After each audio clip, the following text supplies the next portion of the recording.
Good afternoon, everybody. Brilliant to see you all. Well, no, I can't. Brilliant for you all to see me, perhaps. Thank you so much for joining. Quite a few people on the call. Let's get going. I can see on the call I have Ali. Nice to see you, Ali. Bubbles, hi, nice to see you. Bubbles, Gaynor, Holly, Isabel, Lisa, Mark Holland. Great movie, by the way, everybody, of Mark Holland over on all of the social channels, our social channels at the moment. Go and catch it, see what Mark's been up to.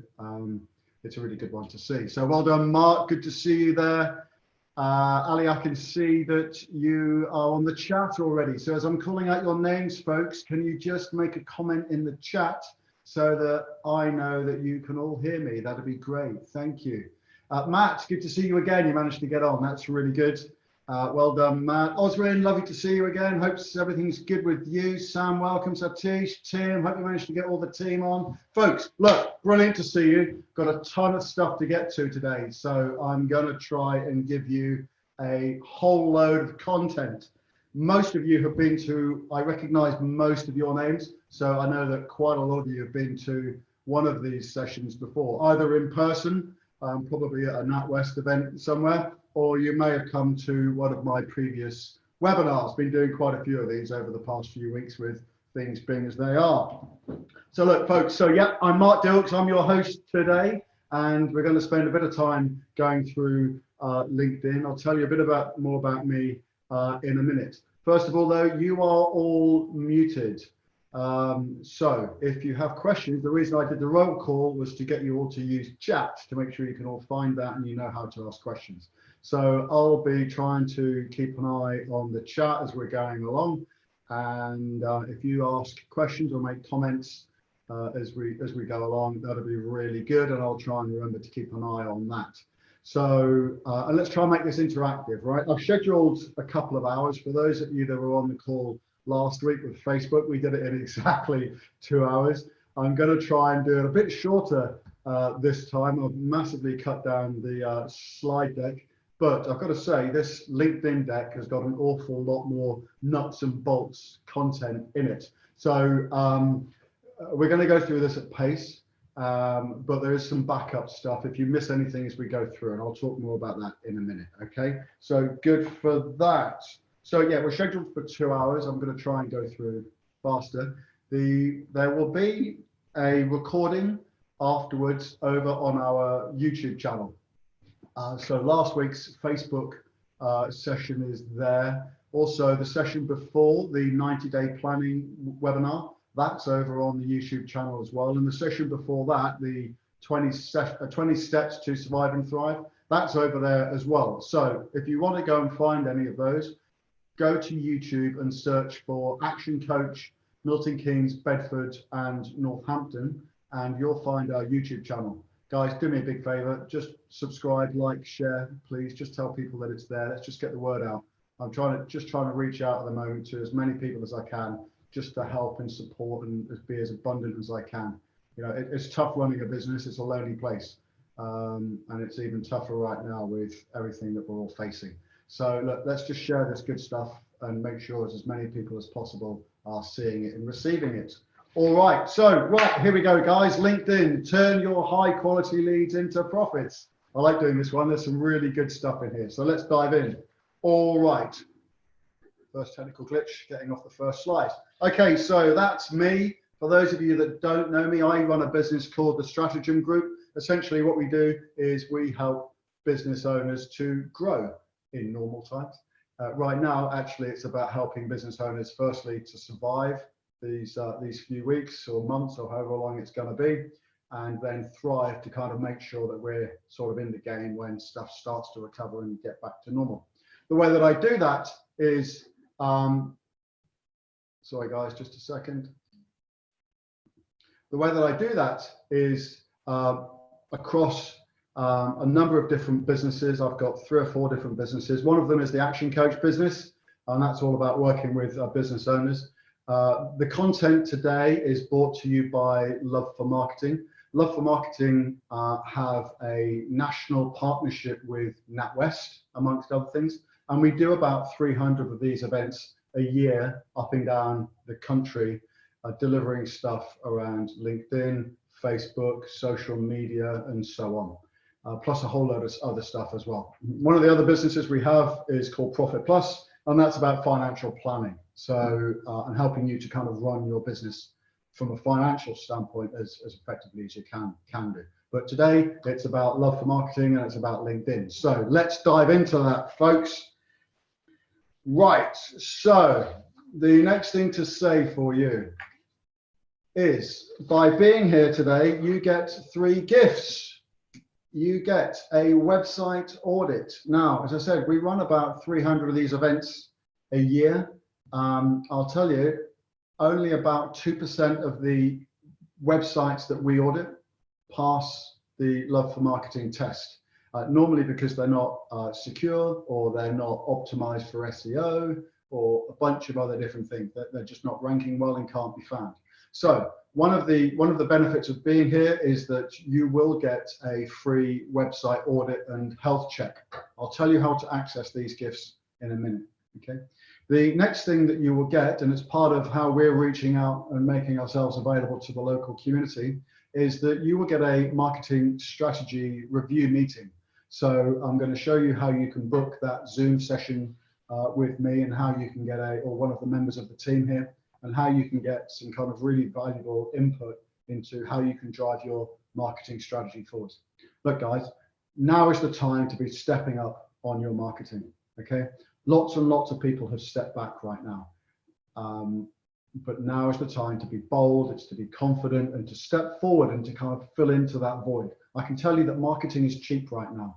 Okay, it's my marketing budget is going further than it's ever gone before, because people have stepped back. Therefore, the people that step forwards are the people that are going to get an awful lot of value right now. So, guys, double your marketing effort, double your budget, and double your activity levels. Step up, get out there, because you will be heard and people will remember you. Now is the opportunity to stand out from the crowd. So if you want to know how to do that, in a minute I'm going to show you how to book that strategy session with me. All right, the third thing that you'll get is a free LinkedIn e-learning course, which I've done, and it's absolutely brilliant. So I would thoroughly recommend that you make sure that you get signed up for that as well. Folks, I know quite a few of you that were here on the session last week signed up for the Facebook stuff. There was a bit of a glitch with getting that allocated, but don't worry, I've got all of your contact details, and that'll be allocated in the next day or so. All right, so the folks that were here last week for the Facebook stuff that didn't get your stuff, you will receive it. It's on its way to you. Tim, great comment. Absolutely, thank you. Totally agree about stepping up on the marketing. Now's the time to stand out. Now's the time to invest, and now's the time to really get some high value return on investment for your marketing budget. Look, I would just say, by the way, think of marketing as an investment, not as a cost. Yeah.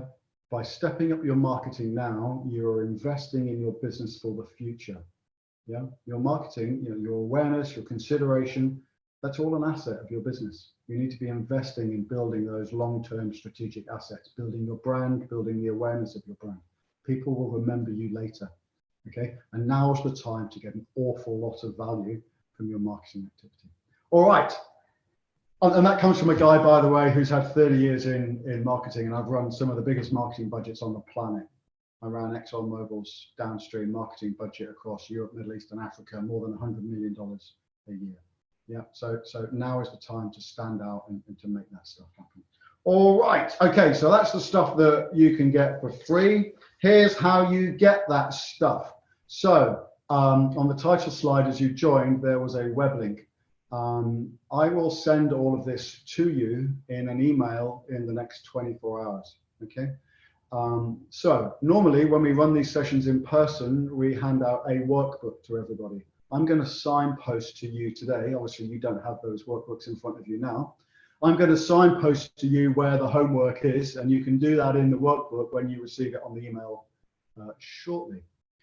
You can also, if you don't want to wait for that email, make a note of this URL now, and you can go and sign up for your LinkedIn course as we're talking. Okay, so go to Love for Marketing, that URL in the middle of the page. Go to loveformarketing.com /markdilks/online-courses/LinkedIn. Crikey, that was a mouthful. So if you get that down, go and get that stuff registered now. Okay, if not, it'll be on the email and you'll receive it shortly. The other thing that you can do is to go and register now for your free strategy review. Again, these are on a first come, first served basis. And normally what happens when we do these in person is that people can sign up whilst they're in the room. Can't do that, right? But the best other way that we can do it is that you can go to my diary. So if you go to calendly.com/action coach Milton Keynes, there are some slots there available where you can go and book a preliminary session there, and then we can have some follow-up conversations afterwards. But again, they're first come, first served basis, and there's only so many slots available.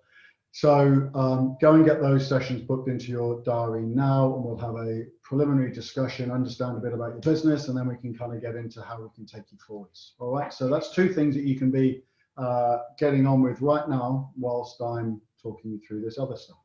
Okay, so that's all of the administration. Right, what can we do for you? So we do, just so you know, this is the only slide that talks about our services. So what does Love for Marketing provide? Well, we do lots of seminars and workshops just like this, and we do hundreds of them up and down the country, working with thousands of business owners, just basically giving you education and a little bit of knowledge. Now, I've got to say, and it's probably worth just saying at this juncture, you know, generally when we're in the room with people, I can kind of normally calibrate the type, I can normally judge the skill level and the experience that we've got in the room. Okay, so, but I can't do that when we're doing it by webinar. So I've kind of pitched the content at sort of a kind of a middle ground between beginner and kind of intermediate skill level. Sometimes we have some experts in the room as well, and they're coming for kind of a top up and a reminder. The good news is there's something in this session for everybody. Okay, and if you don't get stuff in the content that I'm showing you straight away, if we go through it too quickly or not fast enough, you can go and watch the recording again on the YouTube channel. You've got the course, which you can go through in absolute detail. By the way, a quick tip for you. When I did the course, I had the course itself on my iPad and I watched it there. And I had my LinkedIn account open on my MacBook in front of me. And literally I did 5 minutes of learning, because it's a computer-based distance learning thing. Did 5 minutes of video and then did some implementation. Rewound it, watched it again, made sure I got it right, did some more implementation. So suggest that you do that. So we do hundreds of these workshops up and down the country. We do all of the social marketing training. We also offer, or we can give you a gateway to the digital marketing apprenticeship, and I'll tell you more about that at the end. We also build for clients websites, but more importantly, not only do we just build websites, but we build them so that they are optimized for Google. Look, you know, there's absolutely no point in building a house without putting a front door in it. Yeah, and that's the metaphor. So many people build a website and then forget to optimize it for Google. Complete waste of time. If you build a website and you can't get found, what's the point in building the website? Yeah, so really critical that not only do you build the website, but you make sure that it's optimized and people can get there for SEO. We do team training as well, and we also run lead generation services for clients as well. Okay, all right, that's the admin, that's the context. Let's dive into some detail. Right, seatbelts on, strap in, brace yourselves. We're going to go pretty fast. Okay, so look, this LinkedIn thing is only getting bigger. Yeah,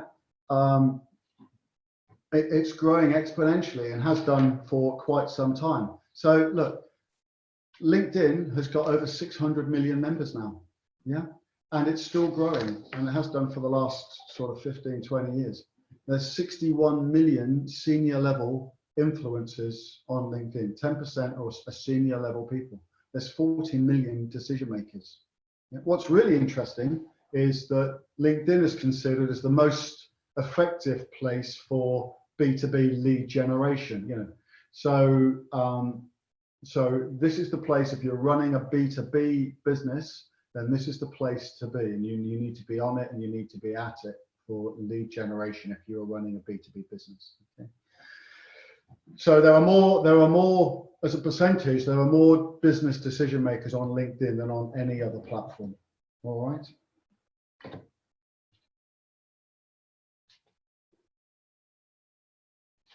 So let's kind of get straight into the detail. Let's get straight into how can you use what's available to you in LinkedIn and how can you access it. So first of all, let's talk about what kind of account that you should choose. Now, I'm assuming that most of you already have a LinkedIn account, but that may not be a safe assumption. Okay, some of you may be starting from scratch, and that's absolutely fine as well. No problem with that.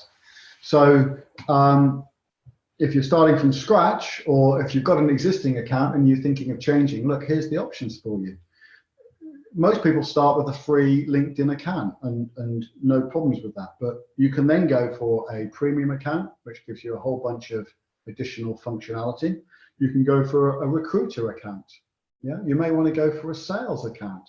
You know, so that there's lots of different things that you can do with LinkedIn depending on how it is that you want to use the product. Yeah, so whether it's whether you want to use it for making sales, or if you are looking for a job, you want to be employed, and I'm sure a lot of people are using it for that right now. You know, a lot of people who are not business owners perhaps have been furloughed and or have been made redundant in this current climate.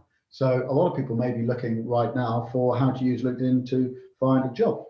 A lot of people very shortly are going to be using LinkedIn for recruiting new team members. Yeah, and LinkedIn is great for that. You know, I'm going to go through that in some more detail. So absolutely great for recruiting new team members. There's also a great library of knowledge there, so it's great for learning as well. So whatever, or you may just want to build your brand, or you may want to sell. You may want to build your network. So there's lots of different things that you can use LinkedIn for. Okay. The good news is that most of these paid accounts also have a free trial for 30 days. Yeah. So take advantage of that. You know, if you want to sell and you want to go and test what Sales Navigator is like, go and take a 30-day account.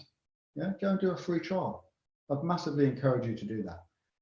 Don't forget to cancel it after 30 days, by the way, because if it doesn't work out for you, then you'll get charged. So, because they take your credit card details up front, right? So as long as you remember to cancel it after 30 days, if you don't use it or you don't like it, no problem at all. But go and try these things. You know, it's no different to buying a car. Go and have a test drive, see what works for you. All right. So lots of good stuff out there. So let's start with the let's start diving into now some more detail around what they are. Okay, so this premium package is by far the most popular of all the LinkedIn packages, and it's also the cheapest. Okay, so it's about, I think it's about £40 a month or something like that to upgrade for. Okay, so then within that you've then got LinkedIn for career, you've got LinkedIn for business, and that's the one that we're going to focus on in these next few minutes. Okay, so a lot of people opt for it because it's the cheapest, but you also need to double check whether just because it's the cheapest doesn't mean that it's the best one to achieve your goal. Yeah, so you may want something to do with sales, you may want Navigator afterwards, or recruitment, or something else. So it's just about making sure that you have an awareness of what's available to you and you're choosing the right package. Okay. Something just to say about, by the way, using LinkedIn. Now, the good news, this is a bit of a double-edged sword, actually. You can export your data from LinkedIn. That's the good news. Yeah, and you can be selective around how you do that. So essentially, you can download your connections, your articles, any messages, any invitations, any recommendations you've made. All of that can be exported as a CSV file. Now, something that most people are not aware of is that in about November 2018, kind of pre-GDPR, LinkedIn changed some of the privacy settings. Okay. But they didn't tell anybody that they'd done it. So what they did was they changed everybody's individual privacy settings so that they were your data was no longer publicly visible. Okay, what that meant was that you could no longer download all of your contact email addresses. Okay, or you could, but you didn't download all of them. Okay, because what you now have to do, if you want other people to see and download your contact data, you now have to opt in to enable that to happen. So what LinkedIn did was automatically opt everybody out and didn't tell them that they'd done that. So don't assume that when you download all of your connections, you may have, let's say, well, I got a shock. So I had 2,000, about a year ago, I had about 2,000 LinkedIn connections. I thought I could export the whole lot as a CSV file and import it into my CRM system. And when I did that, I think I got about 400 email addresses because the rest hadn't reactivated their privacy settings. Okay, so don't assume that just because you've got thousands of contacts that you can then export them all across to your CRM system. All right, so and that includes, so that's email and telephone number, by the way. All right, so people have to opt in. So if you do try that and you don't understand why you're not getting all of the data, that's the reason why. Okay. So that's what will happen. You'll select what you want and everything will download for you. Okay. So what else do you get as part of LinkedIn Premium? You get monthly email quota. Okay, so that's about being able to email people individually. You get insights into other businesses, so you can check out business data. You can see who's viewed your profile. And so on the free one, you only get a limited amount of data around who's been looking at you. With your premium account, you can see unlimited how many people has been looking at you. And also you get unlimited browsing in terms of adding new people as well. There's a limitation on the free one. So there's some great benefits there straight away for upgrading to the premium accounts. So here's an example of the trend data, seeing who's been viewing your account. You don't get all of that data on the free account, okay?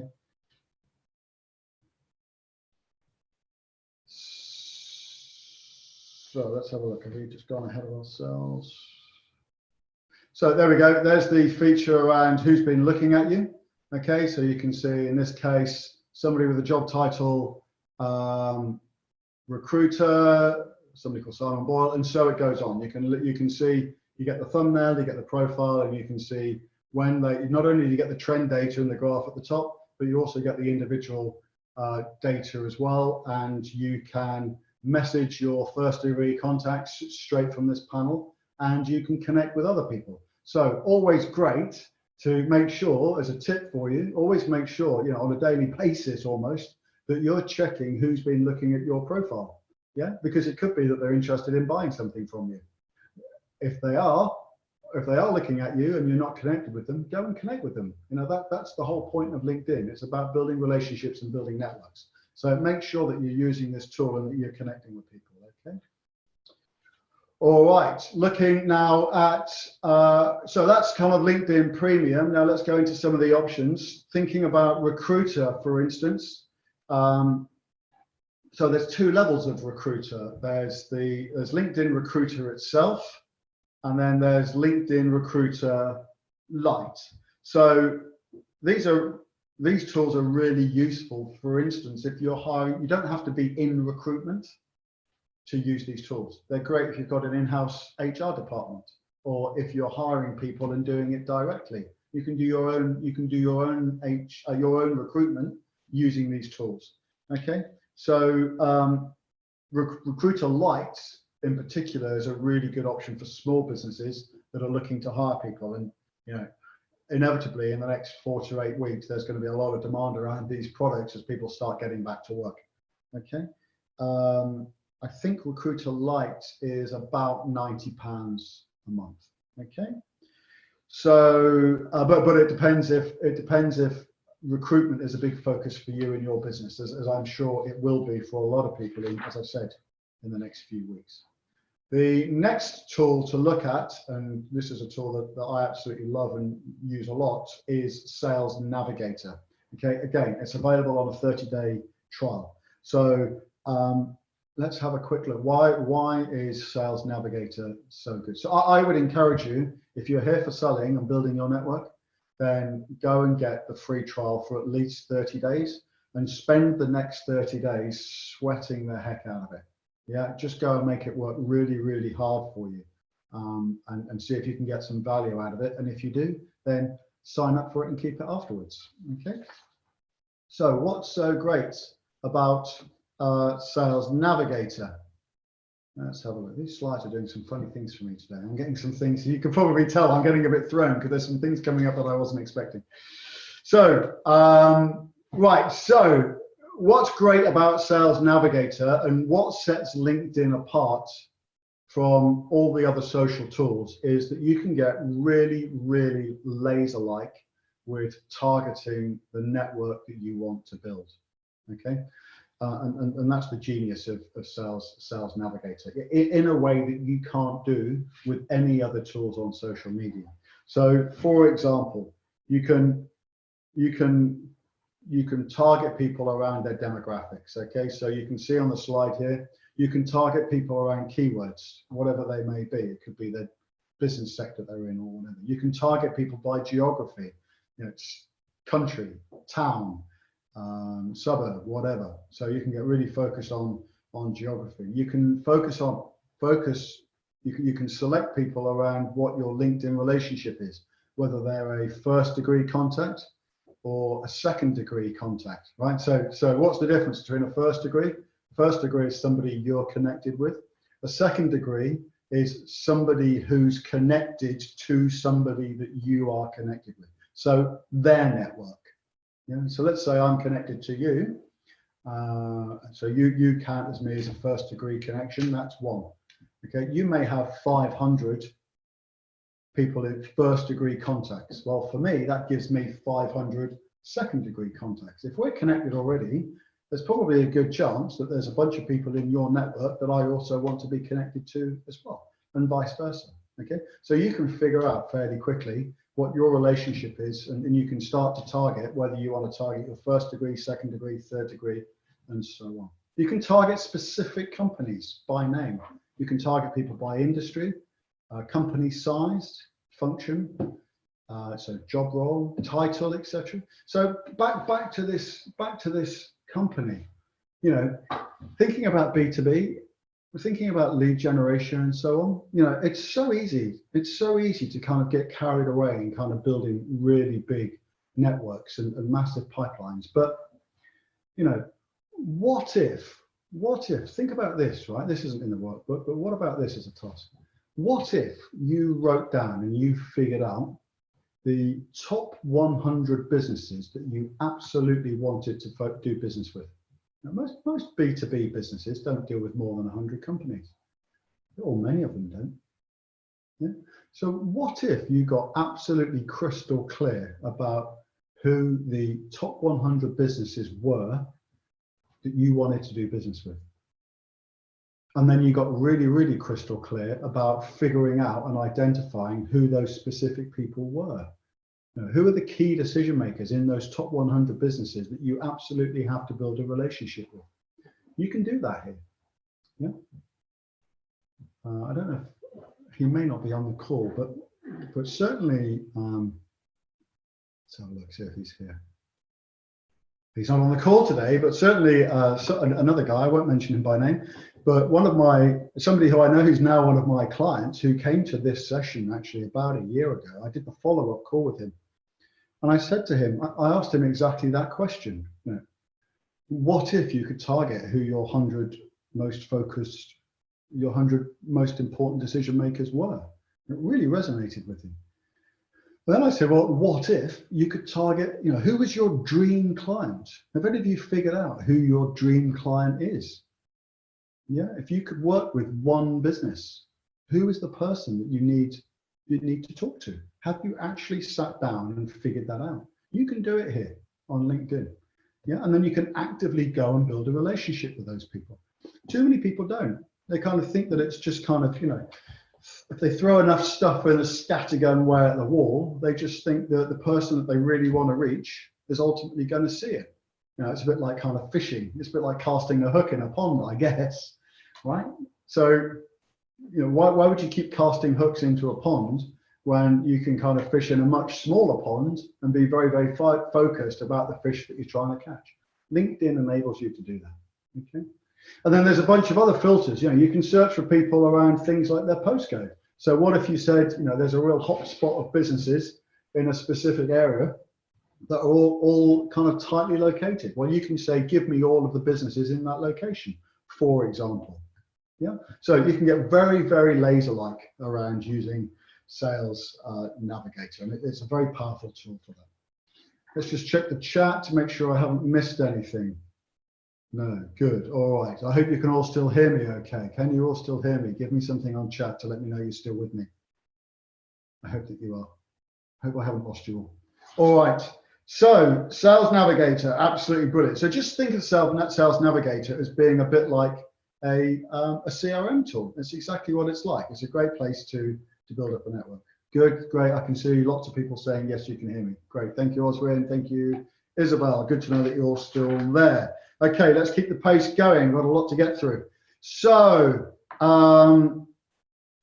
let's kind of illustrate the power of that. So here's a standard LinkedIn search. Okay, so this is on a standard free account. You can basically search by keyword, by location, connections, so all in the green box at the top there. Okay, and this is what it will bring you back. So I'm not sure what the search criteria was here, but it brought back 73,000 search results, and you can see that it lists a bunch of names and the locations and so on, whether they are first and second degree or third degree contacts. And then you have the option to take some action. Yeah, so you can go over to the right and you can start hitting message. So you can start sending people messages directly, or you can start connecting with people, you know. So as an absolute minimum, by the way, what I would say to you is set yourself a daily target, no matter which tool you're using. Yeah, get really, really clear on your search criteria, and then set yourself a minimum target on a daily basis to reach out and connect with new people. Yeah, 20, 30, 40, 50. Yeah, just get really disciplined. It takes seconds. Literally, you can connect with 50 people on here in about 2 minutes. Yeah, or you can certainly send out 30, 40, 50 invitations in a few minutes, because all you have to do is to run your mouse. I hope you can all see my mouse. Is literally just kind of run down here and hit connect. Yeah, and you can just start building up your network very, very quickly. Yeah, now, I should say, by the way, and kind of for complete transparency, I'm not advocating that you do this, but there are some tools that can do that for you automatically. So there are products like, there's a product called Dux Soup, DUX-SOUP, that will mimic that human searching behavior. Now, I've got to say, why did I give the condition around it? Because if you use it, it contravenes the LinkedIn usage rights. Okay, and if you get completely carried away and you start spamming effectively thousands of people, you'll get thrown out of LinkedIn. So if you go for something like that, be really, really careful how you use it. But as a minimum, absolutely as a minimum, you know, go and set yourself a target to connect with 20, 30, 40, 50 people every single day. Yeah. So for my business, I know that there's over 10,000 business owners in Milton Keynes. Yeah. I want to have a one-to-one relationship. You know, my goal is to make sure that every business owner in Milton Keynes, Bedford, Northampton knows that I'm here. Yeah. So I'm making sure that on a daily basis, I'm reaching out and connecting with as many of those people as I can. Yeah, and you should do the same, but do it in a targeted way. Make sure that you're being very specific around your keywords, your location, and how you're connecting with people. All right, so that's how you do it on a standard search. Right, so how does that now look when you have something like Sales Navigator? Wow, so here's the difference. You end up with a screen that looks about the same, but you can get much, much more laser-like around how you build the search criteria. because if I just go back to the previous slide, where are we going? There we go. So if you go back to this slide here, you've only got 4 criteria: keywords, location, connections, companies. Yeah. Here, you've suddenly got a whole load more criteria, okay? And you can get really, really focused about how you select people. So in addition to searching on things like keywords, you can select your geographic criteria. So this example is selected as London, Greater London, and London itself.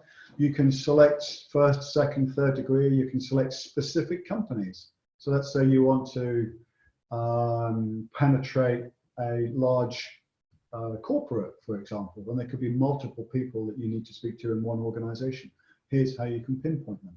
Or let's say that you want to target a specific industry. Yeah, so, lots of businesses specialize by industry sector. Satish, I know specifically that you do here on the call.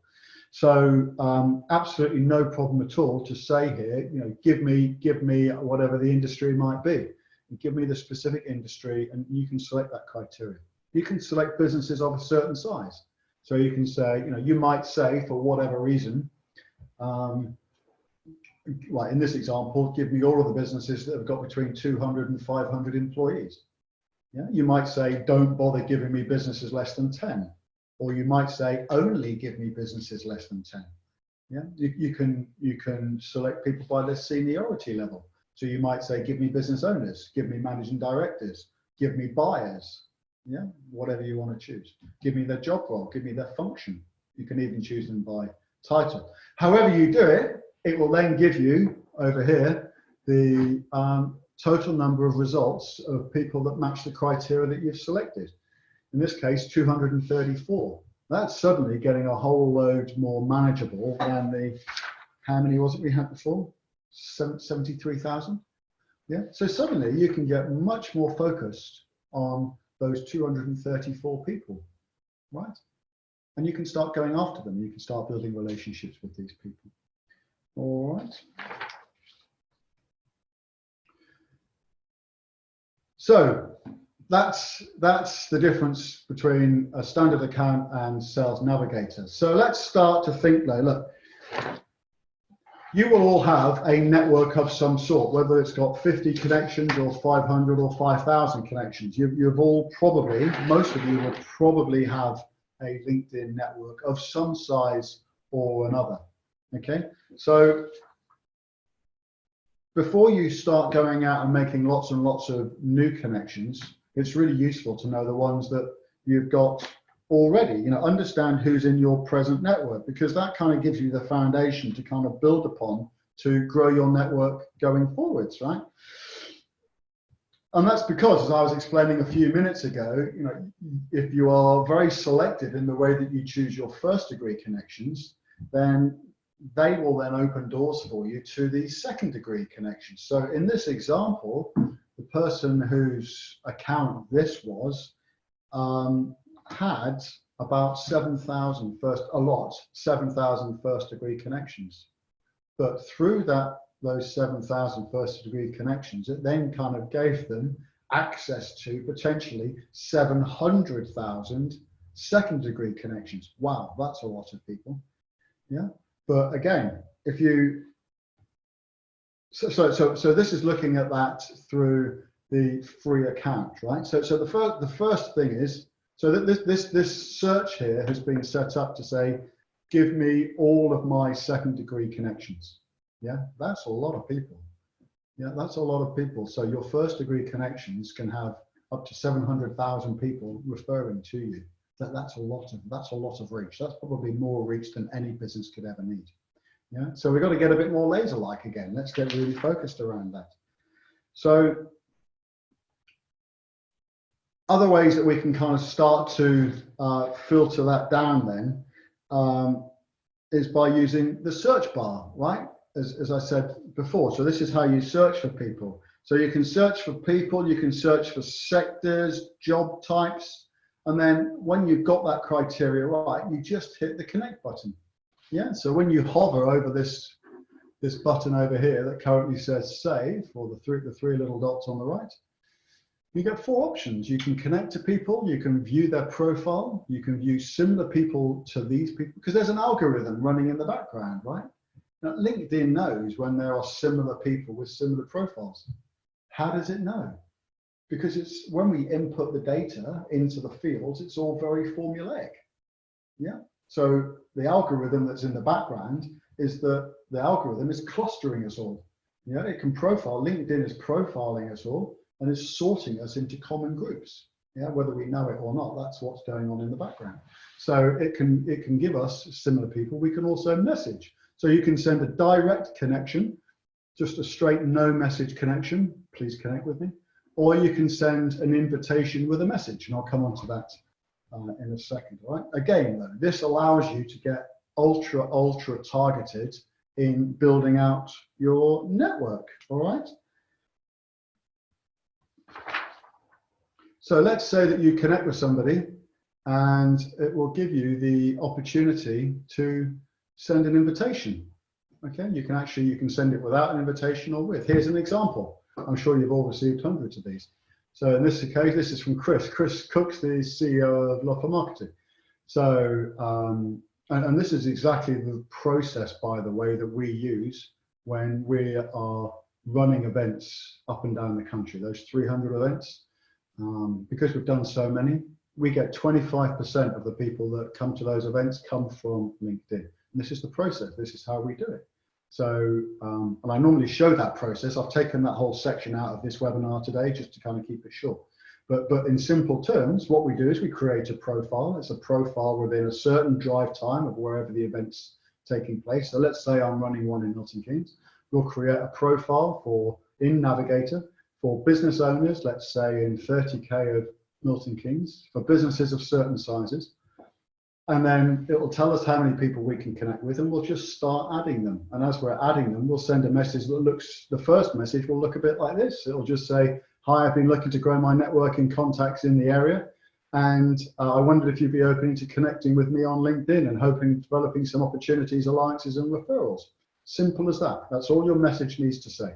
Doesn't have to be complicated. Yeah. But it's just kind of open, it's reciprocal, and it's being collaborative.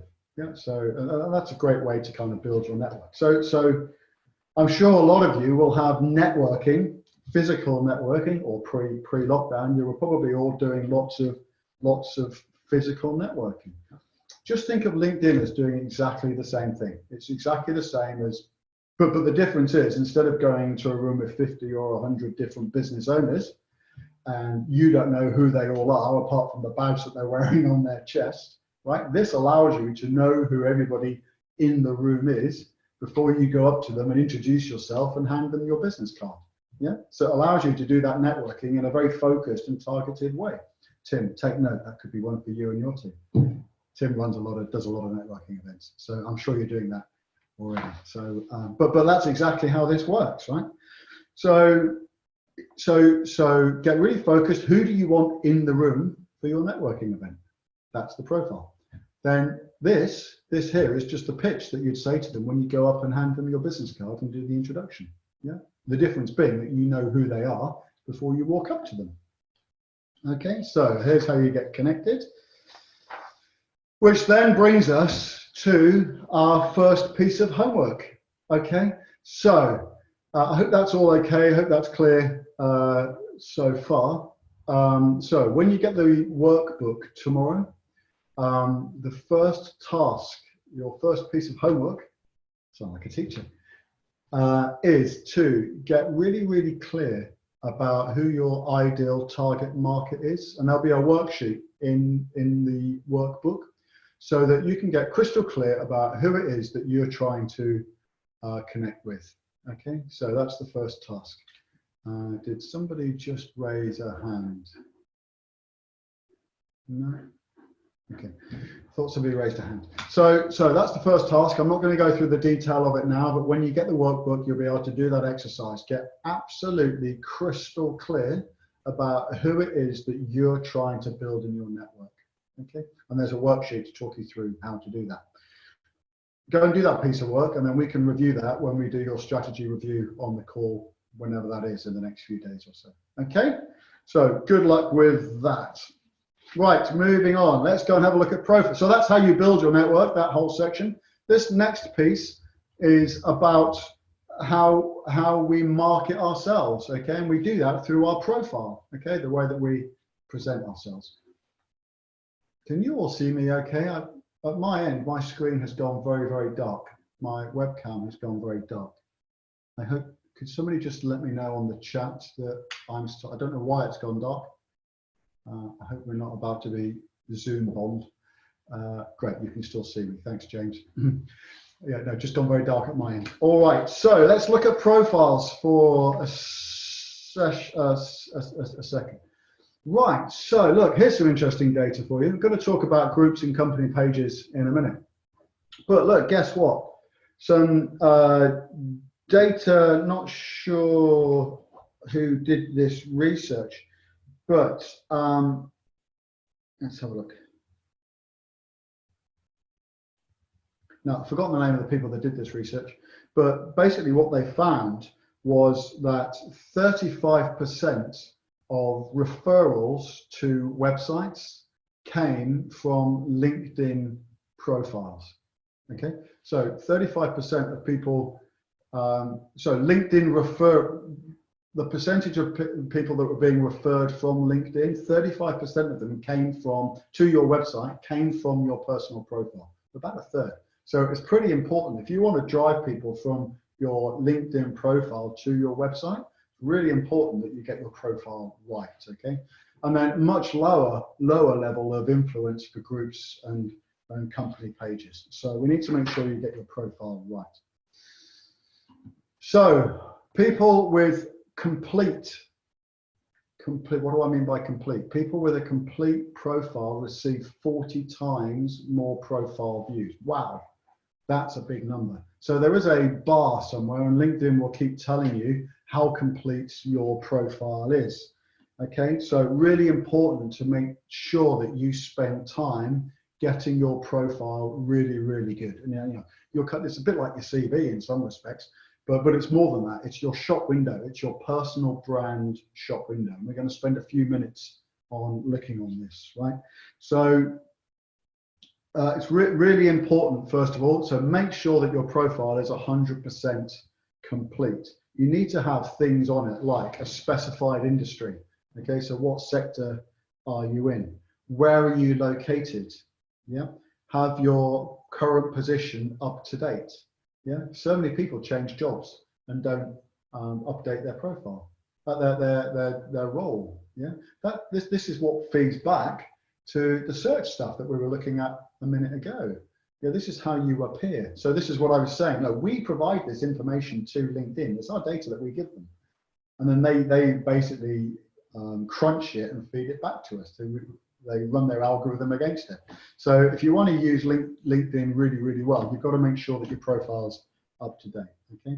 So make sure your position is up to date. Have a decent description about what it is that you're doing. Have a couple of previous job roles listed there as well.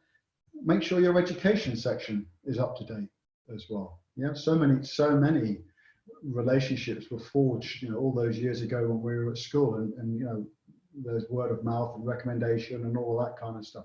Those people all have networks that we can tap into, right? Make sure you've got at least 3 skills added as well, yeah, because that's again things that people can search for you for.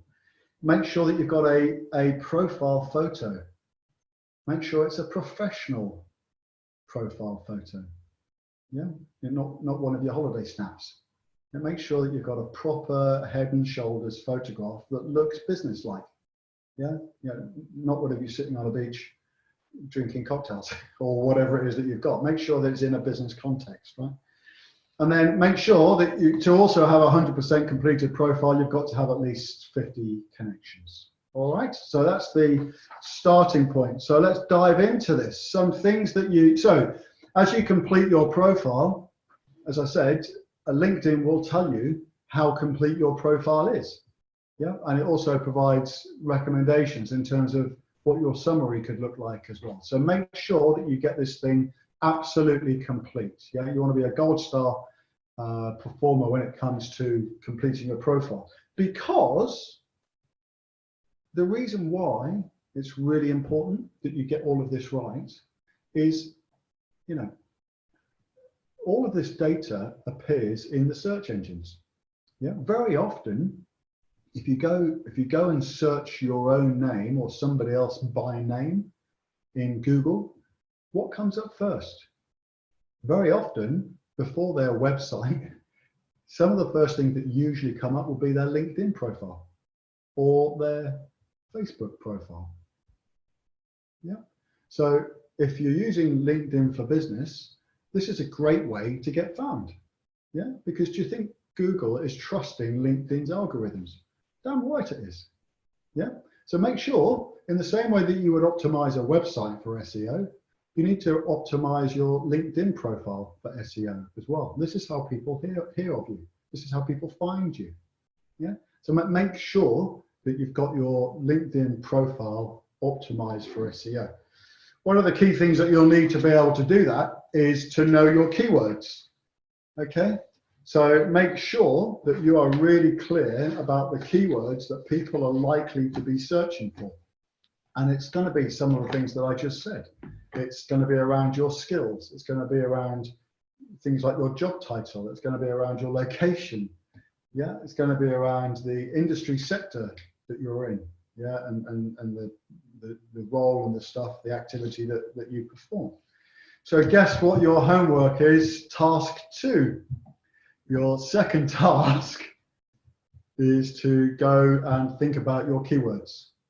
Okay, so you'll get that again. It's in the workbook. I'm not going to go through the detail and do a whole session on keywords now, but really, really important that you get absolutely crystal clear about what the most important keywords are that people are going to be searching for when they are looking for people like you.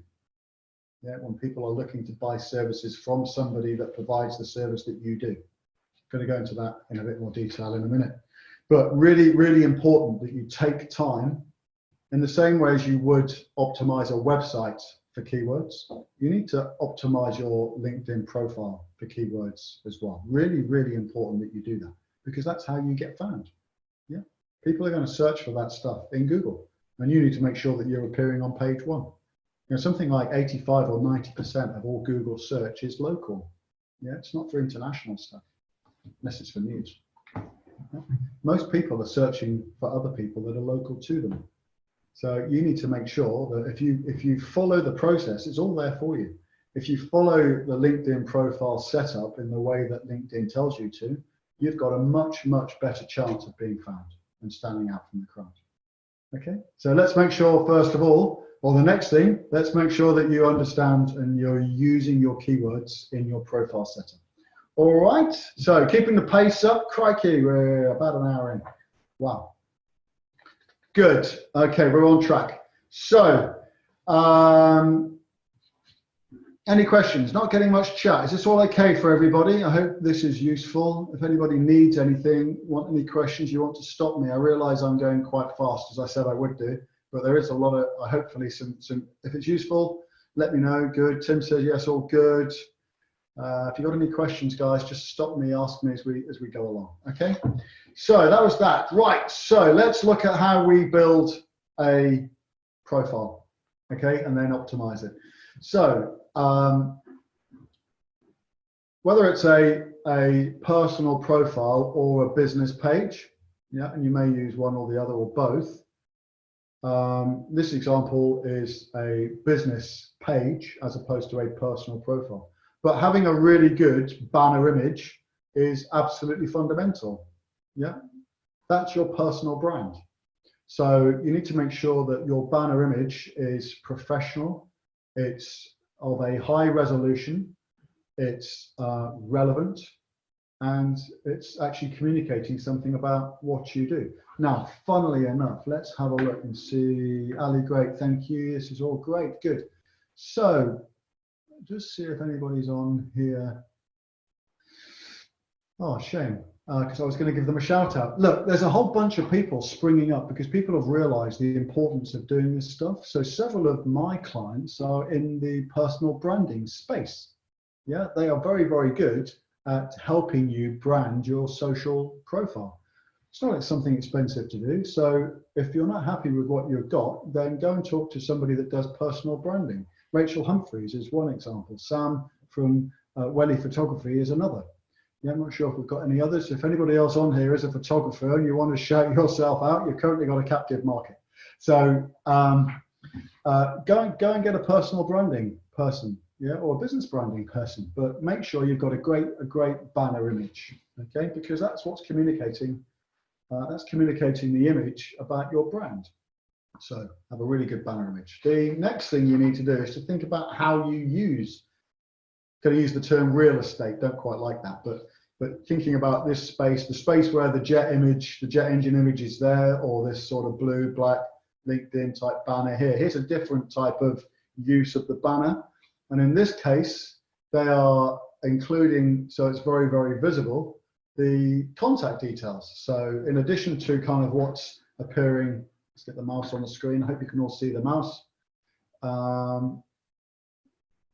There's a whole section here, which we're going to come on to in a second, but this banner space up here, Rhonda, I don't know who Rhonda is. Rhonda has also put her name and her phone number here, so it's highly visible. Yeah, so she's got her contact details front and center, so you don't have to search for them later. Although she has also got them down here as well. It's also got some branding and it says what she does. So in this case, what Rhonda does is she does stuff around LinkedIn, okay? And over here, it says what Rhonda does. So Rhonda does LinkedIn profile writing, LinkedIn training, keynote speaking. She manages LinkedIn services and she provides on-site webinars and training. Isabel says her son's got a drone if anybody needs any video doing. Brilliant, thank you, Isabel. I'm sure, guys, if you want to take Isabel up on that, then you're very welcome to do so. We should talk about where you can use video in banners, by the way. You can't use video in banners on your personal profile. Going to come on to that in a second. You can use video in banners on your business page. Okay, there's no video. Banners in personal profiles are static. Okay, so let's make sure. So that's a different version from the Rolls-Royce version. That's a different version of a personal banner. Here's another one. This guy, Johnny Campbell. Johnny Campbell is working with recruiters. He's got a business called Social Talent. So here he's just created an image, probably the same way that Rhonda did on a PC or in a MacBook. They've just created a photograph. Yeah, so they've created an image probably in somewhere like PowerPoint or something like that, turned it into a .png file and then uploaded it as an image, as a photograph, okay? So this one just says exactly what he does. It's got a call to action. Build your recruiter academy on the world's most trusted platform. Simple as that, okay? Doesn't say what the platform is. You've got to go and look for that somewhere else. It's down here, look, Social Talent. Okay, so slightly different approach to how you use that piece of real estate. You can use it how you want to. These are just some tips. But just think about, this is the most important thing to get right first. So, and it's something that kind of complements the headline that's further down the page. The next thing to do, so then further down, look, in the page, he's got his slogan and his website details as well. The next thing to do, once you've got your banner right, is then to get your profile picture right as well, okay? So 7 times more likely to have your profile viewed if you have a good LinkedIn photo, okay? So define good. It's probably, this is a business environment, it's a professional environment, right? So it probably needs to have a business feel about it, as I said a few minutes ago. There is some data, I don't think it's here now, but there is some data that says a color photo gets a much better conversion than a black and white one, okay? And I think it's something like 4 to 1. A much better conversion when you have a color picture rather than those highly stylized black and white ones. So probably best to have a sort of head and shoulders color picture. And this one's a bit more informal, nice kind of stylized picture. Because it's starting to convey something about you and your personal brand. Again, people like Rachel and Sam, they do this stuff all day, every day. You can buy a shoot from them. They'll take you to a nice location and give you a whole load of library photos for you to go and use in places like your social media. It's so hard to do. You know, why are there so many pictures of people on their holidays? Because they don't have the business photos. Yeah, so go and get some nice ones. Go and get a nice location and get some decent head and shoulders pictures. Okay. But again, it must be a high resolution one. The next thing is add your contact details. Okay, so really, really important that people can contact you offline, because ultimately with all of this, unless you're running an e-commerce business, this is all about moving people online to offline and getting people to contact you and having a face-to-face conversation, yeah, or certainly a Zoom conversation, some kind of interaction, yeah. So important that people have some kind of external mechanism to be able to contact you. So give people multiple ways to contact you, yeah. So you know, think carefully about what your individual profile name is. I'm going to come on to that in a second. Think about, you know, give people multiple websites that people can contact you on as well, and then add your other social links too. So really, really important that you can move people from that initial contact on LinkedIn into another space, whether that's to your website or a phone call or whatever it is that you want to have. Okay? But make sure all of those contact details are there.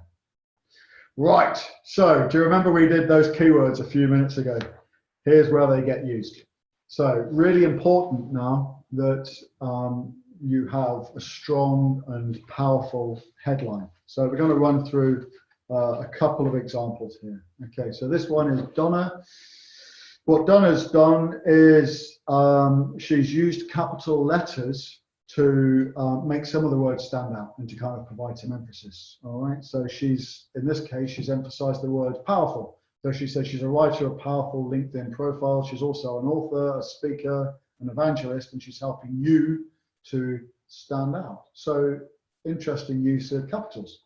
And it just kind of places the emphasis on the important word. And she's also used punctuation to break it down. So she's actually got 4, 5, 1, 2, 3, 4 different bullets in 2 lines of copy. Okay, so important again that you think about how you use this headline, because and you need to incorporate your keywords. I'll come on to that in a second. Here's a different example. This example, in this case, Stacy has detailed her job position. Okay, so she's made it really clear that she's a talent acquisition consultant. Yeah, and that she offers recruiter training. Yeah, there are probably 2 things that she got from her keywords, and those are things that people are likely to be searching for. So again, makes it easy for her to be able to be found when it comes to LinkedIn. So in this example, because this is how people aren't just going to come to LinkedIn and search for you. Yeah, they're going to search for you, or they're going to be searching for things. Probably the first point of entry will be in Google before they go somewhere else. Yeah, so before they come to LinkedIn, they're probably going, most people these days just automatically go to Google first. Okay, so this example, somebody's typed in a search, recruiting in Tampa, St. Petersburg. Okay, and you can see what's come up. So it's pulled out the different keywords. So you can see here, this is the way that keywords works. So what you've actually got here, this is a long tail keyword. A long tail keyword is made up of lots of individual keywords. And it doesn't matter, Google doesn't differentiate the order in which they come in. So the keywords here were recruiting Tampa, St. Petersburg. Yeah, and they've appeared here. So in this search, which happens to be for somebody who's built this profile here, actually just spend a second on how this works, because this is relevant to long tail keywords and website optimization. Okay. So, you know, so many people build websites and they don't optimize them for being found on Google. But we're also used to typing stuff into the search bar, and we actually don't really pay attention for what appears below here now. But these things need to be optimized. These things come from your website, or in this case, your LinkedIn page. Okay. So what you've got here is, this is your page name. Okay. This is your page URL, And this is what's called the meta description. These words here come from the meta description. And what's really important is when you know your keywords, that whether it's been LinkedIn or on your website, that those keywords are featuring in all three things. Okay, so LinkedIn, or Google, sorry, Google is pulling these things from LinkedIn. Let's imagine this was coming from a website, then it's exactly the same data. It's just another web page. LinkedIn is just another web page, right? So this section here is the page name. So make sure that you've optimized your page names. Yeah. Make sure that you've optimized the website URL. Again, this is the website URL. We're going to talk about this more in a second. It just happens to be a LinkedIn one. And this is the meta description, yeah, which comes from the summary of when it's LinkedIn. When it's your website, it comes from the page meta description. And then the keywords, the individual keywords were recruiter, St. Petersburg, Tampa. Yeah. What's interesting is they don't all have to be exactly an exact match for how they appeared in Google. They just have to appear somewhere in the meta description. So in this case, look, it brought back recruiter, St. Petersburg, recruiter again, Tampa. But all of the keywords that this person was searching for were there. So really, really important that you get all over those keywords and you've got them all sorted. Okay. So that's how that pulls through, and important that you get that right. So there we go, there's the keywords. All right, so guess what? Your third piece of homework, folks. Oh, I do enjoy being the teacher, by the way. This is good fun. So the third piece of homework is for you to go and create a new LinkedIn headline, okay? But there's some important things that you need to do. You need to, having figured out what your keywords were in the previous exercise, you need to make sure that your headline has got at least 3 of those keywords in it, that you've made it really clear about what it is that you do, and that you've broken it down in that example into sections. Yeah, keep it concise, and you've got to get it in 120 characters. All right, so go and work on that, and then get them updated on your profile. And that's going to make a big difference in terms of how people find you going forwards. Okay, so go and get that piece of work done, and we can review that when we do our strategy call later. One of the things I talked about in terms of optimization was optimizing the URL. So excuse me, my throat's just getting dry.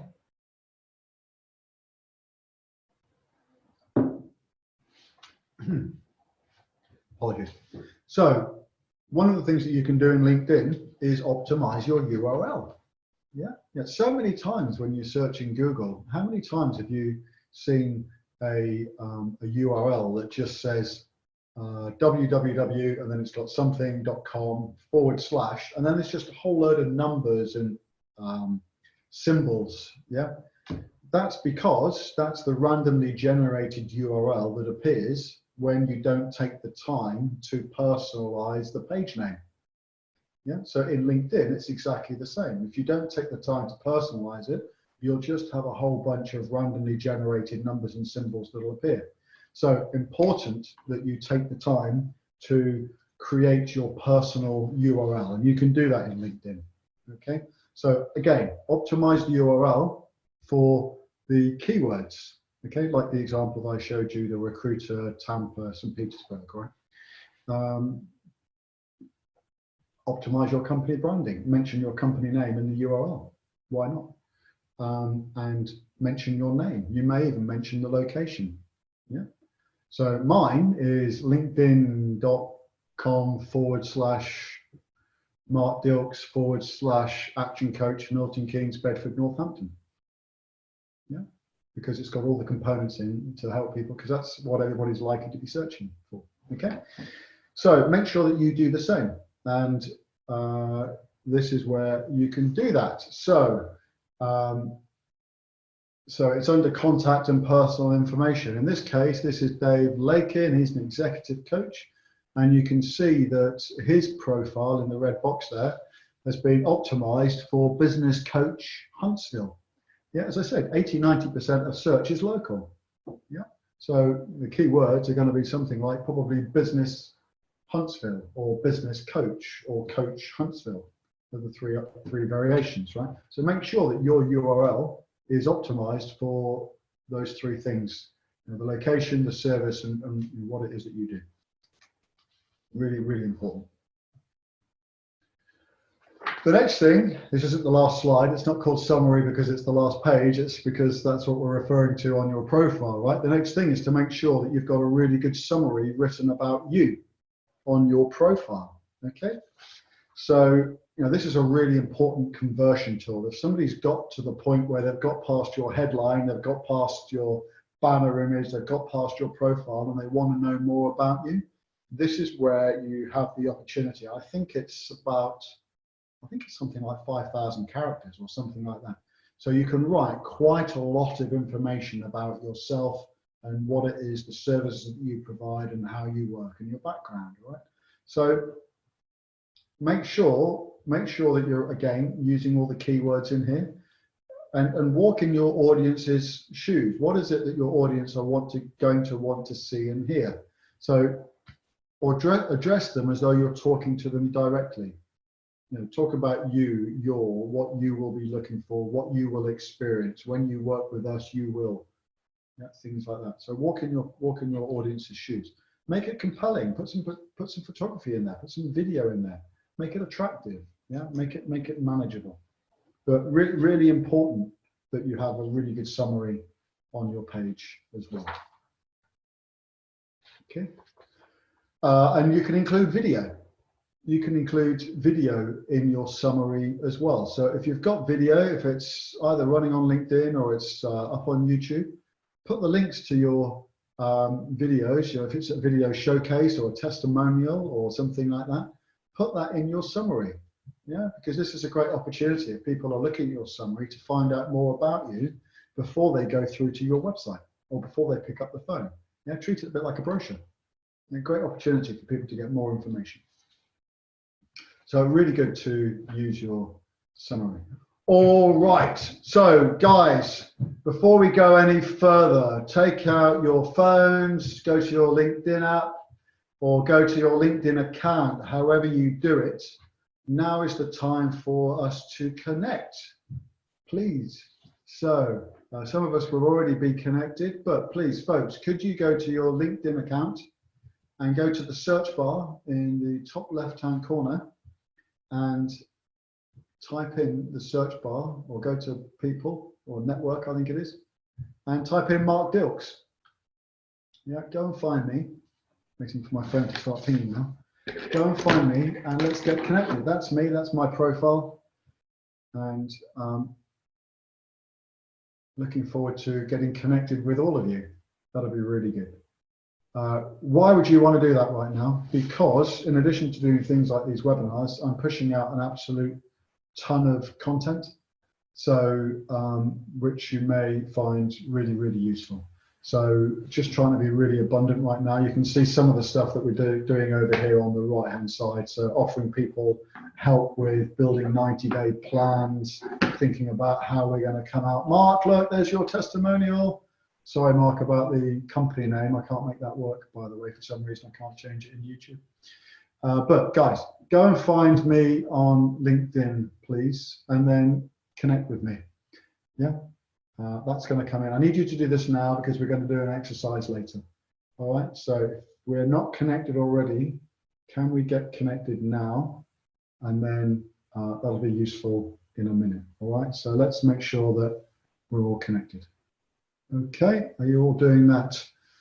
Giving you all a second. I'm not getting many connections through, guys. Let's have a look. Oh, here they come.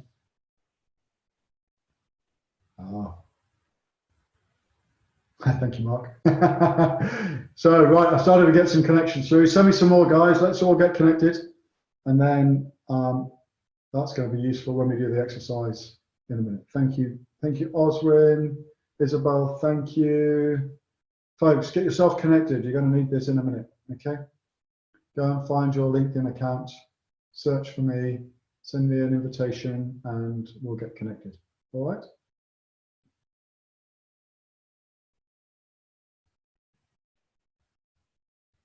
Good. Keep sending them. Thank you, guys. Going to need that in a minute. All right. So let's get that done. Okay. So let's get connected. Moving on. So that's the individual stuff, right? So we've dealt with personal profiles and company pages. Okay. I think there's another slide on company pages in a minute. Now we're going to start to talk about groups, and this is the gold, all right? This is the really valuable stuff that so many people don't realize is so important about using social media platforms like LinkedIn and like Facebook. You know, so many people focus on adding lots and lots and lots of connections, and a lot of people, I won't ask you to put your hands up, but a lot of people carry around them with themselves an assumption that when you have a connection, when you have a network of people that are connected to you, they then assume that when you put a social post out, that 100% of the people that are connected to you see that post. Okay, that is not the case. Yeah. Just because somebody is connected to you doesn't mean that they are interested in the content that you are posting. Okay, because they could be interested in a whole load of other things. You know, you could be connected to somebody for a very different reason other than the content that you're posting. And actually, the data says that it's only about 3%. When you make a post, only about 3% of your contacts will see your post. Okay. The way to guarantee that everybody that you're connected to sees your content is to put them in a group and then share your content into that group. Reason being is that the LinkedIn algorithm and the Facebook algorithm actually then says, that's interesting. If you're in a group, you must be interested in the content that's being shared there, because that group is a community, okay, with a bunch of people with some like-minded issues, things, interests, problems, things that they're trying to solve. Therefore, LinkedIn and Facebook both say, when you are in a group, we will serve 100% of the content to you. Yeah. So you need to make sure that when there are people that you want to see your content, you create a group and put people into your group and share your content there. I hope that all makes sense. That's not a straightforward concept to explain, but I think you've all understood that. If you've got it, just make a comment on the chat, okay? So really important that you have groups. So here's the distinction there, because I've mentioned Facebook as well. So guys, you need to be using all of these platforms, okay? And here's how you use them. You need to be treating LinkedIn as a networking environment for new prospects, making new connections, building new relationships, okay? You also need to be treating Facebook as a place to manage your existing client base, your existing network, okay? And having groups on both of them is also really, really useful. So in this case, look, here's two groups that Chris Cook's got set up. He's got a group called the Global Franchise Network, and which is a LinkedIn one. And he's also got a group, in this case, called Action Coach Love for Marketing on Facebook. Okay, so I've got a couple of groups. I've got a group.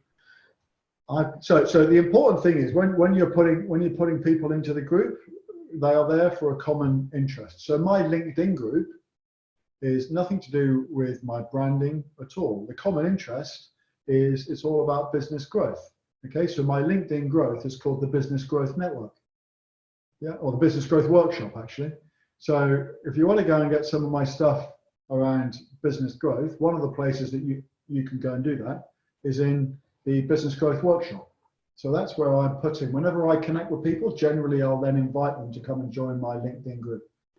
Once I've got a relationship with people, what I'll then do on Facebook, I'll connect with them on Facebook, and then I'll invite them to join one of my groups over there. So I might invite them to come and join Action Coach Milton Keynes, Bedford, Northampton.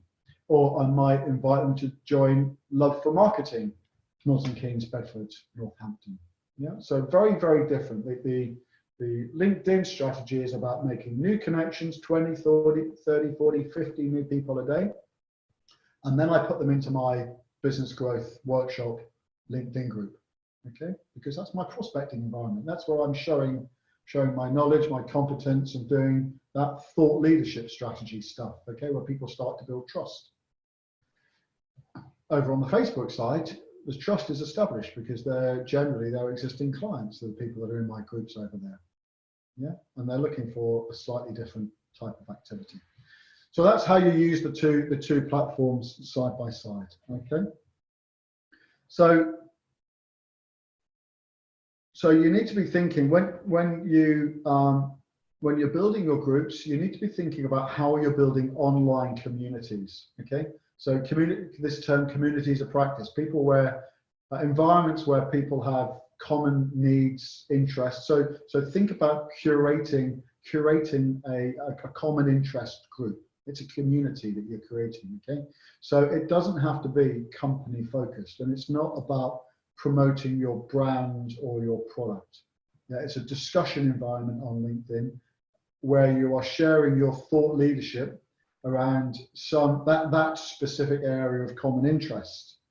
Yeah, so it's about discussion, it's about networking. People are not there to be sold to, and it's best used to promote value. Really, it's about social responsibility and social networking. Yeah, and just kind of helping, being abundant and sharing capability, solving people's problems. So that's how you use those two tools. The great thing is when you create that group and you build a community of common people, when you share content there, 100% of the people in that group get to see that content, which they won't see when you just share it as a post. Okay, hope that makes sense. Okay, so, and by the way, a LinkedIn group is very different to a company page. Yeah. So a company page is all about your business, your profile, your company, what it does, where it's located, the services that it provides. It's very much a selling signpost, yeah, more like a website, whereas the group is a non-selling environment. And this is where you can create. So when you go into groups up on the top right-hand side there on your profile, you can navigate to your groups. It'll show all the groups that you're in. So what you should be doing is what I would massively encourage you to do in the beginning is to go and join lots of other groups that are common to what you do. Yeah, there's a ton of them in Milton Keynes. I'm in loads of them. I think I'm in about 20 or 30. Yeah, and they're all different types of business groups. So go and find the groups that are relevant and common to where your customers hang out. Yeah, where are the like-minded people hanging out that have an interest in the products or services that you want to sell? Go and hang out, go and find them, go and join those groups. At the same time, once you've found those groups and that you're in them, go and create your own group as well. Yeah. So the reason being is what you're going to do is you're going to start inviting. This is how you start to pull it all together. You're going to start to invite, you're going to connect with people, you're going to share content into your group, okay? And you're also going to share your content into all the other groups. You know, if I add together the population, the membership of all the groups that I'm in, it runs into thousands and thousands and thousands of people. And that's a ready-made audience for me. And I know that when I share my content into those groups, everybody's going to see it. Yeah. So you don't even, in the beginning, you don't even have to have your own group. You could just go and post into other groups. And then what you want to do is to entice people from the other groups or your networks into your own group. Yeah. So I hope that makes sense. So three strategies. You've got the connecting strategy, you've got the joining other groups strategy, and then you've got the inviting people into your groups strategy. And you know, the great thing about your own group is you get to set the rules. You just get to decide how things work in that group. Okay. But the benefit of them, whether it's your group or somebody else's group, is whoever's in that group will see your content. and it's much better than posting. The other thing that you should be doing is, in addition to just posting, write articles. Okay, so this is what we would typically call premium content. Okay, again, so think of an article as being a bit like a blog post. Articles are absolutely great for SEO and getting found, because you can put tons and tons and tons. A well-written article should be optimized around keywords. Yeah, so you could do an article or a blog post. They're exactly the same thing. It's just that LinkedIn calls them an article. The great thing about blog posts or articles is they are brilliant for SEO and getting found. Okay, so go and create some articles, and then share the articles into your groups, because you're then acting as a thought leader. You're adding a lot of value. Okay, and you're getting to show your expertise, and you're building trust. You then become the expert and the go-to person. And so imagine if you've got a community, let's say you've got 500 people in your group, and you're sharing some really great content, you then position yourself as the thought leader in that community. I hope that makes sense. Okay. So, and then what you do is, when you've created that article, you then share it as a post. Yeah. So not only is it going to get found organically through SEO, but you're also putting it in front of your group, and you're putting it in front of your connections through posting as well. So lots and lots of ways to share that thought leadership. How are we doing? It's 3 o'clock. Right, let's keep the pace up. We're on track, guys. I hope this is good stuff. Hope you haven't all gone to sleep. I can see that there's still a lot of people on the call. So guys, ask me if any questions. If there's anything that's not clear, then let me know. Something that you might want to do, by the way, with your content is, so just kind of recapping. So on the post, by the way, there's a snippet of text, there's an image, and there's a link through to a page. Yeah, so that's going to take you through to the article in this case. And then once you've written all of that, you can then share that article in this case to your groups. So when you hit share, it'll ask you, where do you want to share it? You can share it to the public onto your timeline, or here you can share it into the groups that you're a member of, either a member of or a group that you own. Yeah. So you very, very quickly are sharing knowledge, sharing expertise, positioning yourself as a thought leader, and getting in front of some very big audiences very, very quickly. Okay. Use the hashtags as well. Another way to get some great engagement is to ask questions. Yeah, so I'm posting. I'll give you an example. I'm posting probably three times a day, 4 times a day at the moment. By the way, you probably don't want to be posting more than 4 times a day. There's some data that says if you do, then it'll have a negative effect. Okay, so you really need to be aiming to post between 1 and 4 times daily. But try and do it at least once a day. Doing it less than once a day also has a detrimental effect. Okay. Something that I posted this week, I posted a question without trying to describe it. It basically said that there were 4 different states that people could be during this current lockdown situation, and one was basically total denial, and one was total optimism. And where were people? So I asked the question. I posted the graphic, which was the model, and then I just said, what stage are you at? Got a ton of engagement. Lots and lots of people followed up and engaged with that post just by posting one image and 3 or 4 words. What stage are you at? What I then did, just as it says here, is then followed up on all of the likes and the comments, invited people to connect and have a discussion with people. Yeah. So asking questions is a great way, because you want to be driving engagement, especially in your groups. By the way, that's the point. It's a community. Yeah, you want people to engage, to participate, and to have discussion. So questions tend to lead to a higher response rates. Okay, and also other people that also want to be seen as a thought leader will also engage in the questions that you ask. Okay, so it's a great way. It's a great way for starting discussion and generating engagement in the groups that you've got. And you could also ask, by the way, on behalf of your community. we were thinking, what do you think about? All right, so it's another way to get some engagement and some discussion going. So importance then of having your own group positions you and it positions your brand. Okay, it enables you to target second-degree connections as well, to get people in. It is a great way to socially sell and to position yourself, and you can market directly to all of your group members too. Okay. So think about when it comes to LinkedIn, slightly different with Facebook, but when it comes to LinkedIn, have a community group, something that's promoting networking, something that is discussing something that is relevant and interests your target market.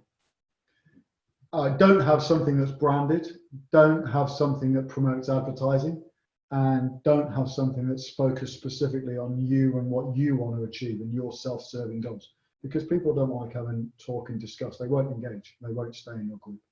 Okay, so make it, put on, look at it through the lens of being somebody that's curating a community. That's the way to think about managing your groups. Okay.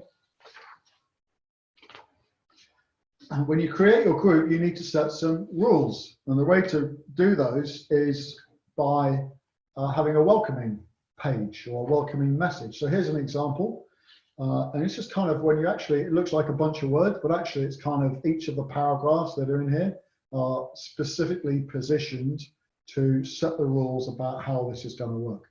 So first of all, it sets what's the purpose of the group. Yeah, so that's about the kind of uniting rallying call, if you like. This is what we're here to do.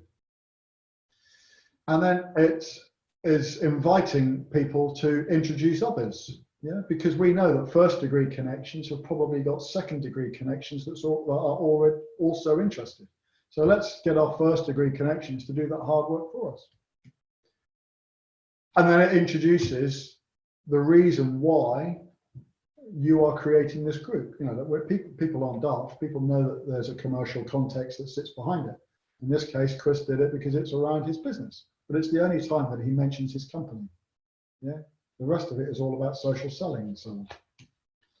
And then it tags his name with the call to action. All right, so articles, talked quite a lot about articles already, so I'm not going to spend too much time on here. But the great news is that when you create an article, all of your first degree connections automatically become followers of your posts. Okay, so that means it will reach a lot more than your website blogs will, for instance. Okay, and you can post to lots and lots of different groups, which gives you a very big audience very, very quickly. Gives a way for people to engage with you. And if you want to, you can sponsor. Yeah, you can build bigger audiences that are similar to the audience you've already got. A quick word about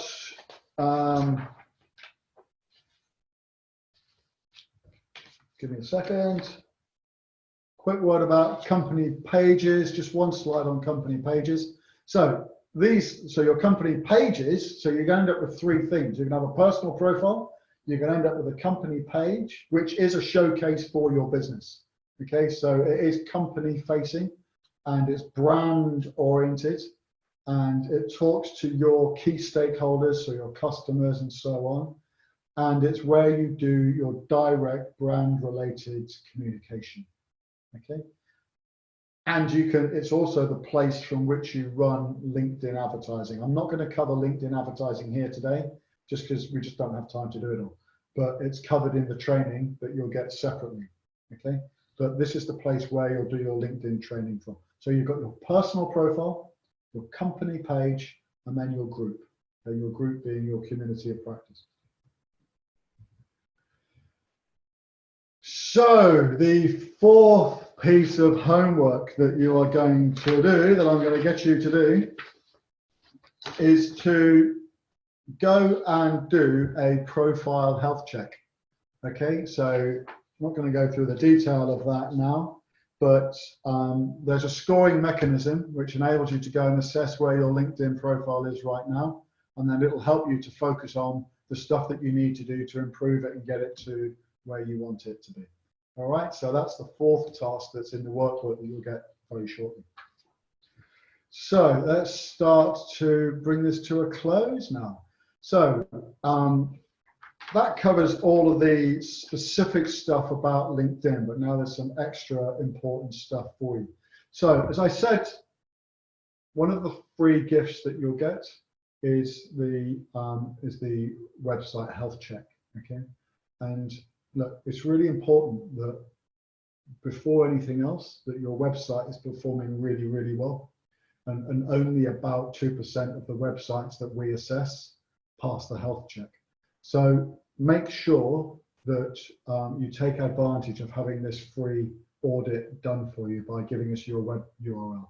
Okay, and I'll show you how to do that in a second. Regardless of whatever happens, in the workbook, in your homework, is a whole section about creating a 90-day plan. Okay, and more important now than ever before, you need to start planning for how you're going to emerge from the phase that we're currently in. So you need to be getting clear about what does your new marketing plan look like? What does your new business plan look like? You need to get crystal clear about that, because before long, take the time now to make sure you've got that right. Don't arrive at that point in a few weeks' time having not prepared for it. Try and anticipate what the new normal. It won't be like it was before. Let's be clear about that. Whatever looks like, whatever life looks like going forwards, it will be different to how it was before. There will be a new normal, and your business needs to adapt. Okay, so you need to start thinking about how you anticipate that. Okay, and what your new plan needs to look like. So go and think about what your plan looks like, and we can help you create that new plan. Go and think clearly now about what your target audience needs to be. Okay. Oh, that should have said LinkedIn, but it doesn't matter. What outcome do you want from LinkedIn? What outcome do you want from Facebook? What outcome actually do you want from your entire digital marketing strategy? How are you going to build relationships with people going forward? We haven't talked about content planning today, but you need to go and think about what your content plan is going to look like. When we're thinking about writing those articles going forwards, when we think about that premium content, whether it's webinars or whatever, audio books, what are people doing at the moment? They're listening to lots and lots of stuff. So, go and create an audio book. They're easy to do, but go and create some premium content and then share the heck out of it on social media. How are you going to manage the interactions? How are you going to use things like LinkedIn Messenger? How are you going to, or message, the messaging function?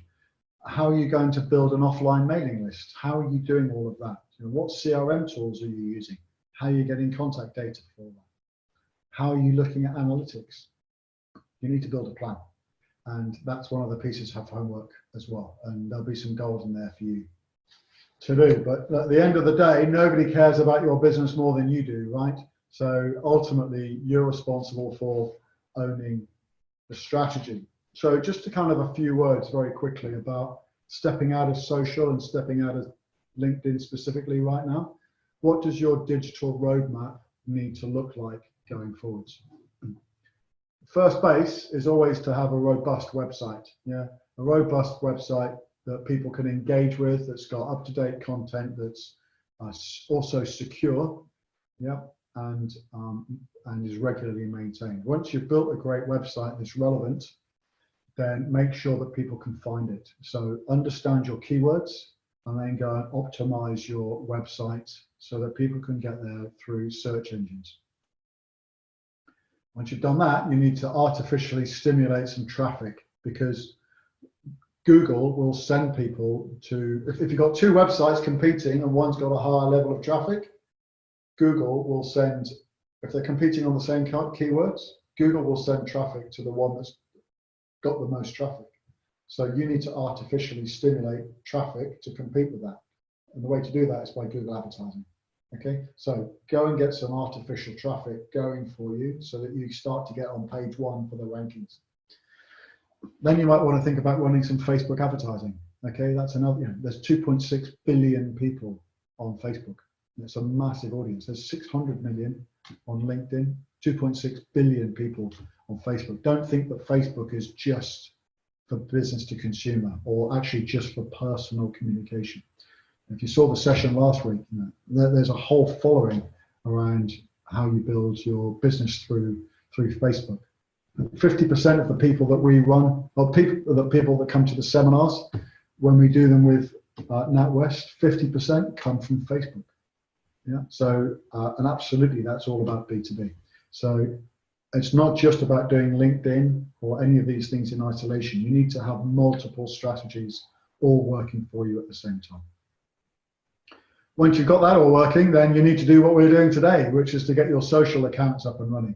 Get your LinkedIn working, get your Facebook working. If you've got a very visual business or something that's got physical products, get an Instagram account working, get a Twitter account working. And then you need to be thinking about groups and communities. So get people in there.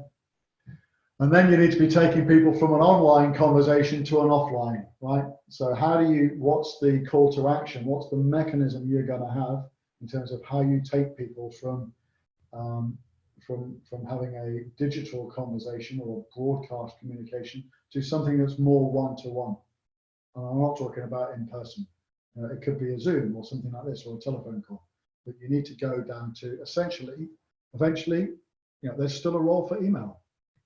And you need to be getting email addresses and contacts and building up that emailing list as well. All right, so that's the roadmap. How can you do some of that stuff?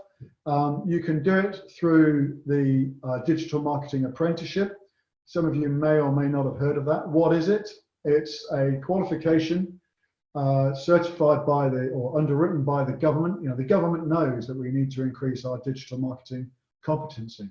So 95% of the cost is funded by grant through the government. All right, you don't get that money; it goes straight to the provider. But all you have to do is to pay £550 for a program which gets all of those things on the roadmap in place for you over a 15 to 18 month period. Today we're talking LinkedIn. There are actually 8 courses in the Love for Marketing curriculum, if you like. And if you put somebody into this apprenticeship, then they get access to all of those 8 courses. Okay, and they are mentored by a qualified expert. So and they'd be working on your business from day one. Okay. Anybody qualifies from 16 to 65. Unfortunately, it's not for business owners; it's for employees. They have to have a they have to have an employment contract and doing, I think, at least 30 hours a week. If they're under 24, they don't pay any national insurance. So you end up better off. I think the rebate's like $3.5 grand or something like that. So you'll end up making money. So this is about a turnkey activity, all right? And it's a bit like that roadmap. It's kind of presenting it in a different way, but it's about getting your website right, getting your SEO right, driving traffic through paid ads, doing your social marketing, driving people to groups, doing the email and the CRM, and so it goes on, and it's sort of a self-fulfilling prophecy. Okay, so the way that you can access that is, as I said from the outset, you can you get the website health check. Okay, is the first gift. You also get a one-to-one consultation with me or one of the members of the team, and that'll be by Zoom. I'll show you how to do that. And you get the course, in this case, the LinkedIn course as well. You will all, I will get all your email addresses from Zoom, and I will send you all an email in the next 24 hours with the links to all of these things. Okay, so the workbook will be attached, and you can download that from our Dropbox account. You can also register for the LinkedIn course there, and you can book straight into my diary for the consultation. So make sure that you do those 3 things, okay? And the diary stuff is on a first come, first served basis. So the sooner you go there and reserve a slot, the sooner we can have that conversation, okay? So guys, we would normally, as you can see here, finish these sessions with a selfie. And we can't do that because you're not here. Well, we can. So could you all do me a really big favor? Look, I'm kind of giving up my time to kind of help reach out and support people. And it would just help me if you could just kind of spread the word and help other people get access to this stuff. So could you perhaps take out your phones and do a selfie for me and share it onto the social? So with this screen in the background, Peter, sorry, Osborne, you did this for me the other day. Can you do it again? It'd be brilliant. So everybody, please, just as a bit of a thank you for me for doing this stuff today, could you help me, please, by turning your back to your screen and doing a selfie of yourself with this image in the background? And then could you post it onto your timeline, perhaps your LinkedIn timeline or your Facebook one, don't mind which, and then tag me. So the reason why I asked you all to connect with me earlier is so that you could tag me in LinkedIn. So if you take a photograph, take a selfie, have this as your backdrop. So a picture of you sitting wherever you are at the moment, in your office or at home or in the garden or whatever you're doing. Do a selfie with this picture clearly in the background, and then post it onto your LinkedIn. And if we're connected, you just need to make a little comment, say something like, had a brilliant time with Mark this afternoon.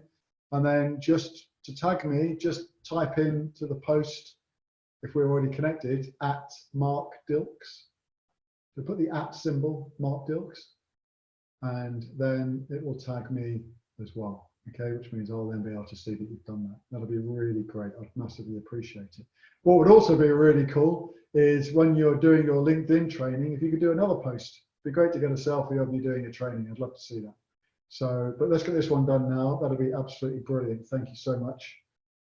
Make sure that we're connected. So go and find me, go and search on LinkedIn for Mark Dilks. Send me a LinkedIn invitation. We'll get connected there. That'll be brilliant. And that brings it all to the close. So we are ahead of schedule. It's been a bit of a marathon session. I hope that you're all still there. I haven't heard anybody for a long time. It says that you're all still there. So we've got time for a few questions. If anybody wants to ask any questions, I can take them now. Hopefully you're all still taking selfies. I'm going to leave that picture up there in case you are all still doing selfies. Does anybody want to ask anything? Has anybody got any questions?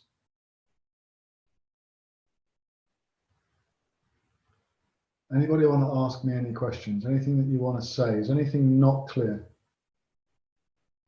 Can you let me know that you're still there by writing something in chat? Go and get connected to me.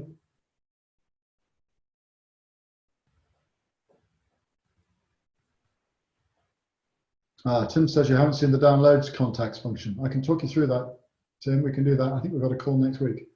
So it's somewhere in your personal settings. We can go and look for that, and I can show you how to do that. As I said,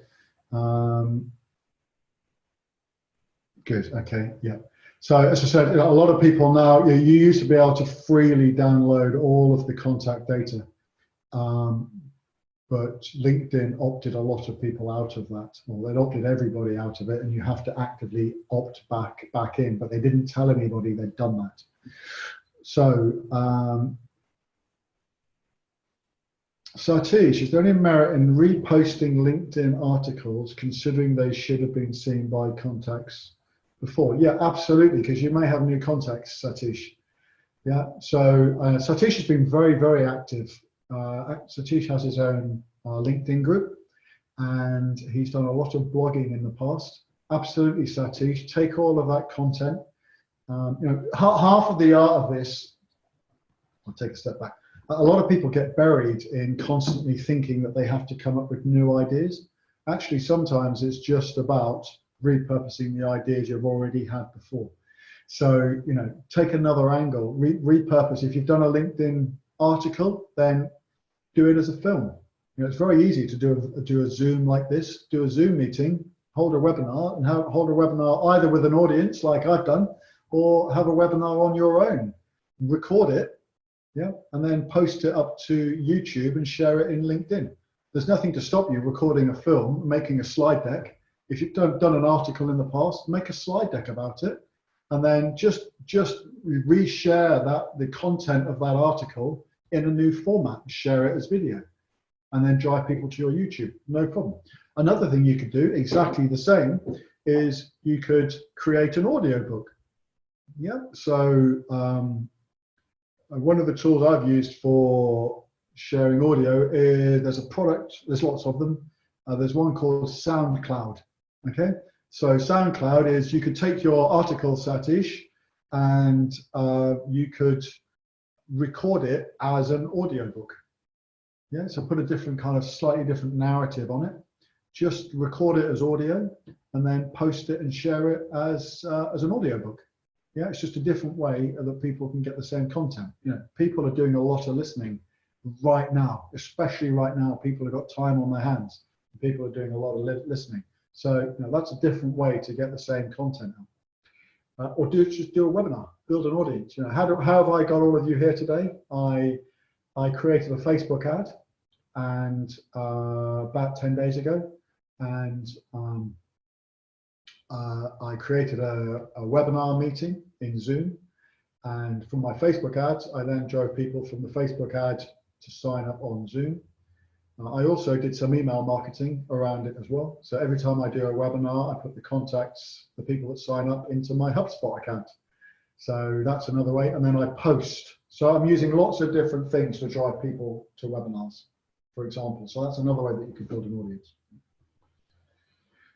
All right, Osrin, you got a question. Anyone needs a LinkedIn portfolio picture shoot, please contact me.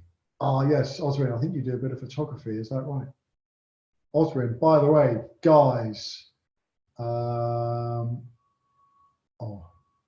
blank. eBay.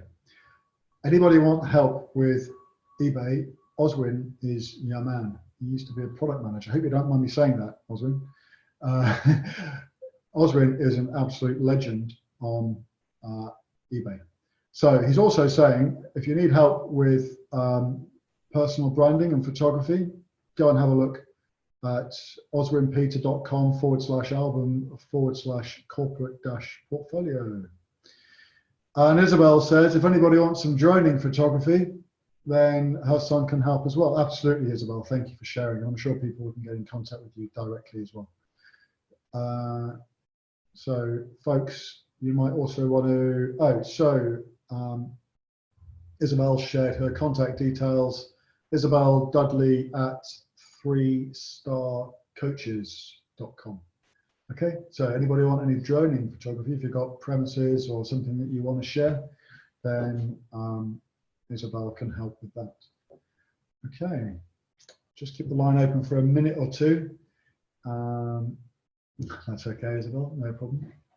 Just keep the line open. Anybody else got any questions, anything you want to know? Look, we're finished 5 minutes early. What I would massively encourage you to do, hopefully you're all busily posting on your social media accounts and tagging me at the moment. If you've finished doing that, go and get registered for this stuff. Okay, so go and get registered. Basically, when you go to that Love for Marketing, there's a form there which will give me everything that I need to allocate your online learning course and to be able to do your website audit. It's only about 6 fields: name, address, website address, stuff like that, phone number.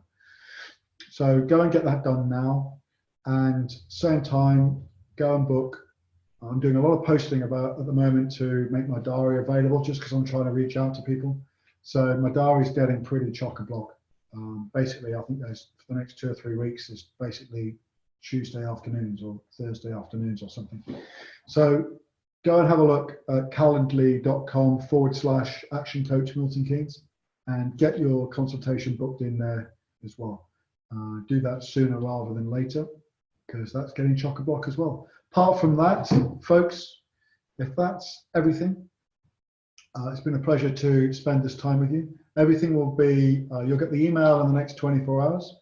And the recording of this, I've got a feeling, by the way, I forgot to turn the audio on for the first 5 minutes, which is a bit of a nightmare. Never mind. So I may have to go and re-record that and splice it on again.